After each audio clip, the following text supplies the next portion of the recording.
Do not be half-hearted.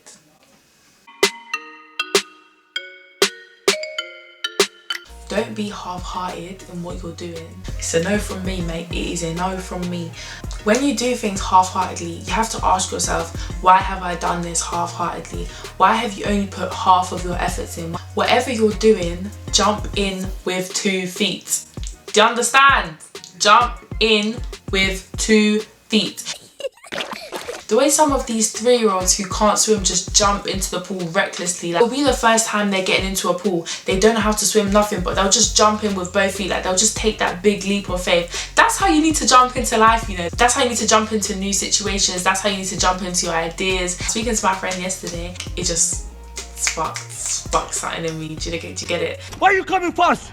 Yeah, so he was talking about going into something slowly and gradually. We were speaking about it, and you have to understand why you want to go into something slowly and gradually. Do you want to go into it slowly and gradually because you're taking a calculated risk and you're being precautious? Or are you doing it because you're scared? Are you doing it because you're afraid of the outcome? Are you doing it because you haven't put enough trust and faith in God to take that step? More time, the reason you want to take something slowly is because you're either scared of the risk, you're scared of it not working out, you're scared of being fully committed to something, you're already planning for your backtrack or your escape. All of these things are setting you up for failure. You see how they tell you in school, like failure, or even in life, they're like, failure to prepare is preparing to fail, but at the same time, putting failure in your plan is planning to fail.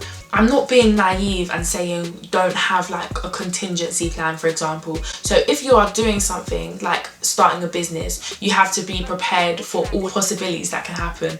I very much understand that. However, if you are doing something like starting a business, your contingency plan should be like your last resort. Do you get it? Your escape route, like for example, stopping the business, shutting down the business, abandoning the idea, should be your very last resort. I feel like often when we do things and we step into things and we do it half-heartedly, I feel like you're doing it because as soon as the first sign of trouble arises, or as soon as the first barrier you face comes, you're like, safe, I'm out, I'm gone, Dios.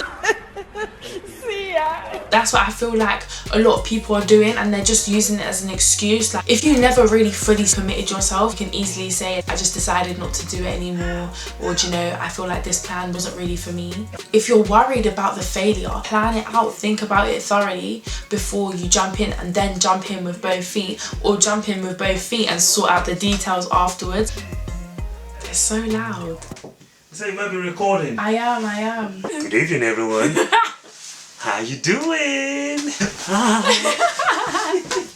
Like, I remember when I told myself, let me do vegan. So I did vegan for a few weeks. And then my friend was like, oh, do you want to go out to eat? And we were going to this like burger place, and obviously I wanted a burger. If you want a burger, eat a burger. I told myself I was only going to be vegan for a few weeks, and then if I wanted to extend it and continue doing it, I'll continue doing it. But really and truly, I was just scared to fully commit to it in case I like wanted to backtrack, or in case I wanted to give it up, or in case I found it hard. And lo and behold, an opportunity came up for me to cheat, and instead of me feeling like I'd failed at it, or instead of me feeling like I flopped, basically, I used it as, well, I said I was only going to do it for a few weeks anyway, so I'm not failing anything. I used it as like a safety net, so it didn't seem like I'd failed. Disappointed! I'd be a bit worried if you'd said like, I haven't failed in anything in life. If you haven't failed at anything in life, you most likely haven't taken any risks, or you most likely haven't pushed all the doors that were meant to be opened by you, or you haven't taken every opportunity you were meant to take. Failures is what shapes and molds you as a person. So like, failure is actually a key part of life and growth, and like making you who you are. It's actually important for us all to remember this.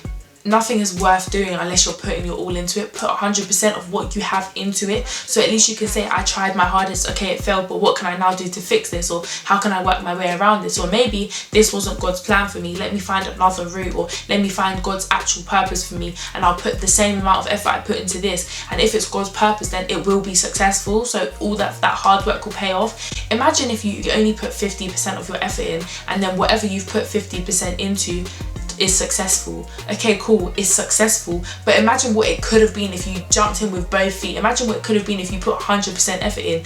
Whatever that thing is that you jumped into could have been soaring. And I say it's the same thing with like God. I might do something and I'll do it well, but deep how much better it could have been if I did it with God. Think of things that you've done in your life where you've only put half of the effort in and it's turned out well. Imagine what it could have been if you put 100% of the effort in. Same way, if you've only stepped into something half-heartedly and it's failed, deep how much more you might have learned if you put both of your feet in. Like, or deep how, why do I keep saying feet? Deep how much more you would have learned if you'd done it wholeheartedly. Like, you could have gained double the resilience, double the strength, double the initiative from what you've had to do to get yourself out of that situation. Also, the verse I want to leave, the